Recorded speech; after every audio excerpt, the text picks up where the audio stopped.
Hey, what's good, Kodos? Welcome back. Or if this is your first time here, welcome to the squad. Quick question. Have you ever opened Instagram, ordered food on Zomato, or watched a Netflix recommendation and thought, yeah, that's just a magic? Plot twist. It's not a magic, it's code. And a large chunk of that code is Python.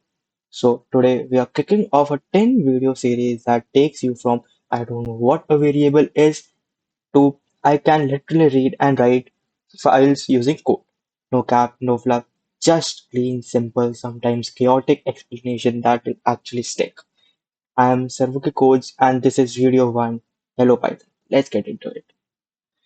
So there will be a question in your minds like where are we going to code? We are going to code in VS Code, or you can use an online compiler that can help you to code Python. There are various online compiler available on Google. You can search for online compiler. There are various types of that. I am going to use VS Code. It is an offline code editor which you can download it for free and use it to code Python and other languages also. Now let's talk about variables. Think of a variable like a clocker at the gym. You put something inside it, you slap a name tag on it, and later you can open that locker and grab whatever inside, or even swap it out for something else. In Python, creating a variable is stupidly simple. No need to declare a type, like in other uptight languages you just do. For example, I'm gonna show you how to do it with an example. So here's my VS Code. If I take a variable like you can name anything for a variable, but it shouldn't start with a number or any symbol. So here is my variable, which is I'm gonna take logger number 27. So here I declared a variable, which is 27.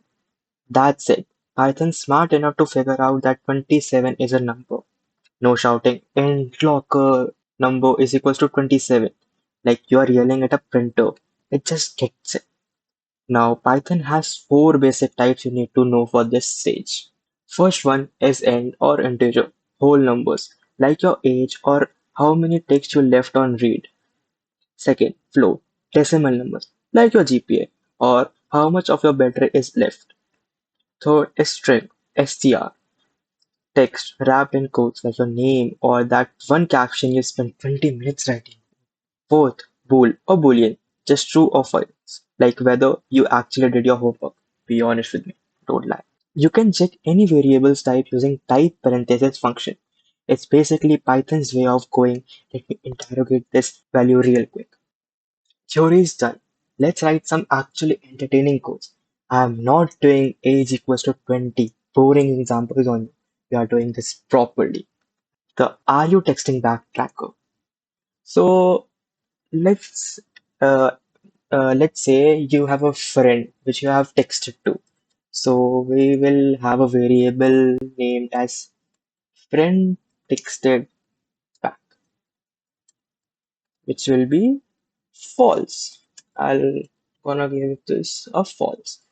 Then I'll gonna print it, and this is gonna be friend texted. Now we're gonna print the type of the variable we took. So I'm gonna type and then parenthesis and just control my variable name. So it's done.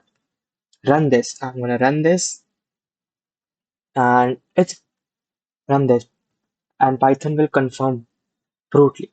Yes, it's a bool. The answer is false. Okay, because we have took the value false and no, they not texted back. Rude but educational. Example 2. The pro student budget calculator. That will be very very helpful for the college student. Trust me. So we're gonna take four variables here, which is first is pocket money, Maggie cost. It's a midnight snack for me. Snack name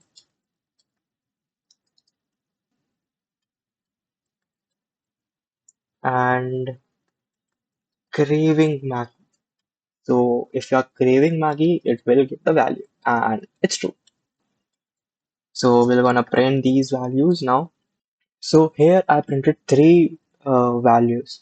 So which is first one is I have comma pocket money comma rupees. So it will give my pocket money, which is 500. So we're gonna run it and we'll see the output of it. So here it is. I have 500 rupees. It just told us. See what we did there. Four data types. One relatable Tuesday night. This is basically every college student's financial report. We're gonna move to next example here, and which is the attitude review. So we'll have a variable which is Sherlock. Sherlock Holmes. Sherlock. Okay. And variable age which is 34. And mood. What mood are you in? What mood Sherlock is in? Which is mysteriously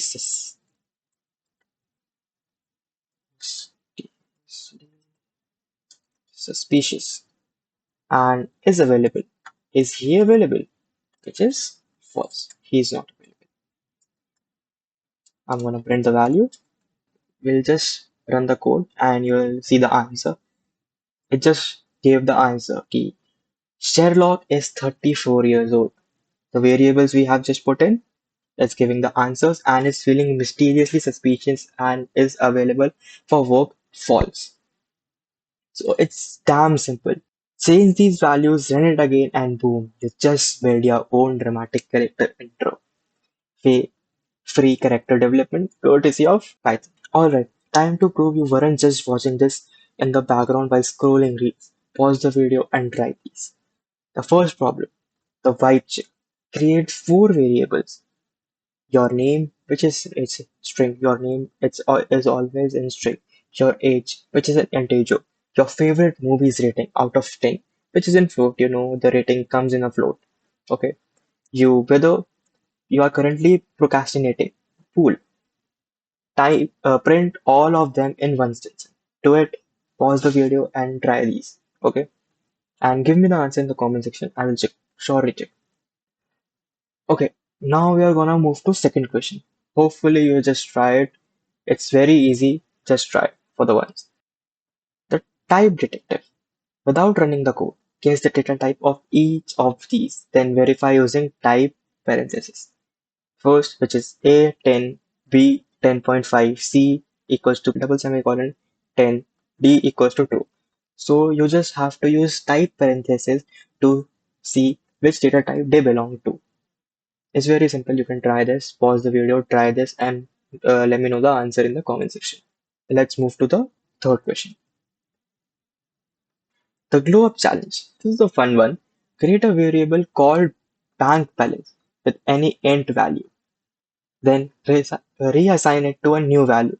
Simulate you're getting paid. Print both the old and new mindset, I mean the values. Try it, it's a fun one. You can actually do it. You just have to brainstorm it. Just do it. Let me know the answer in the comment section. Let's recap what we smashed through today. First point, Python is a beginner friendly, powerful language used everywhere. Second point, we installed Python and ran our first line of code. Well, which was easy. I just told you how to use it, how to use online compilers, how to download VS Code. You can just Google it. You'll get the VS Code. You can just code it there. Variables are like lockers that store values. I just told you with an example of a gem, which was very easy. You just remember variables are a memory, which temporary memory. I mean, okay. Fourth point, the four basic data types: int, float, string, and boolean. Fifth point, we use type parentheses to check what we are dealing with. That's a solid foundation. You are officially not a Python beginner anymore. You're a Python toddler. Next episode, we are level you up. Alright, that's a wrap for the episode 1. In the next video, we are diving into operators and typecasting, where we'll do some actual math and I'll learn how to convert data types into breaking everything. No promises though. If this helped even one person smash that like button. It genuinely helps the series reach more people. Subscribe, turn on notification, and drop a comment with your problem one answers. Give me all the answers that I gave you the questions. Okay. Until next time, keep coding, keep vibing, and I'll see you in the episode 2. Peace out.